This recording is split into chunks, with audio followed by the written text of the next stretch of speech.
এই রাষ্ট্রটা তার গরিব দুঃখী কষ্টে আছেন, ভোগান্তিতে আছেন এবং সবচেয়ে পিছিয়ে পড়া জনগোষ্ঠীকে কিভাবে দেখভাল করেন, তার অধিকার নিয়ে কিভাবে কাজ করেন, সোচ্চার হন, সেইটা হচ্ছে অন্যতম একটা নীতি। সেই জায়গাতে নিঃসন্দেহে আমরা বলতে বাংলাদেশ রাষ্ট্রে যারা প্রতিবন্ধী জনগোষ্ঠী আছেন তারা হচ্ছে এই রাষ্ট্রের সবচেয়ে পিছিয়ে পড়া জনগোষ্ঠীর অন্যতম। এবং এই বাংলাদেশ রাষ্ট্র আসলে রাষ্ট্র কিনা, এই রাষ্ট্রটা ৭১ সালের সেই মুক্তির লড়াইয়ে শত শত বছর থেকে আমার যে আজাদির লড়াই ছিল, সেই আজাদির লড়াইয়ের ভিত্তিতে যে রাষ্ট্রটা আমরা বানাতে চেয়েছিলাম, সেই রাষ্ট্রটা আসলে আদৌ আমরা বানাতে পেরেছি কিনা, যেই রাষ্ট্রটার ব্যাপারে আমাদের কথা ছিল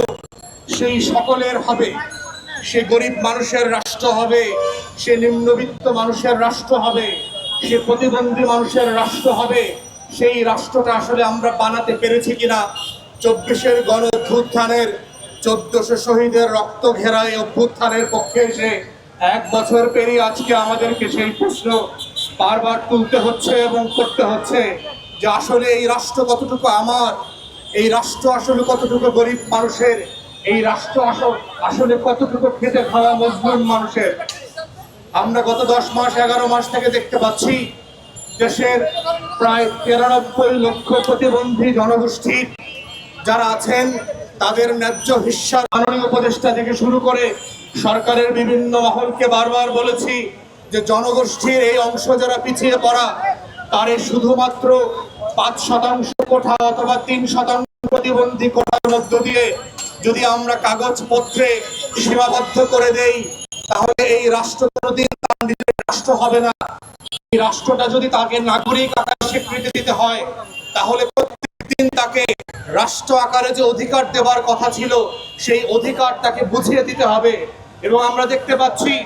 ১১ মাস পেরিয়ে এসেও সেই ৫৫ লক্ষ প্রতিবন্ধী ছাত্রছাত্রীদেরকে যারা লেখাপড়া শেখান, সেই প্রায় ১৮০০ স্কুল যারা প্রাইমারি এবং হাই স্কুলে যারা বিনামূল্যে এই সার্ভিস এবং এই সেবা দিয়ে যাচ্ছেন,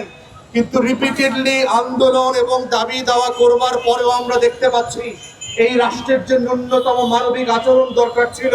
গত ১১ মাস ধরে তারা সেগুলো করতে পারেন নাই, বরং এই ৬৩,০০০ শিক্ষক শিক্ষিকা কর্মকর্তার জীবনটাকে তারা দুর্বিষহ করে তুলেছেন।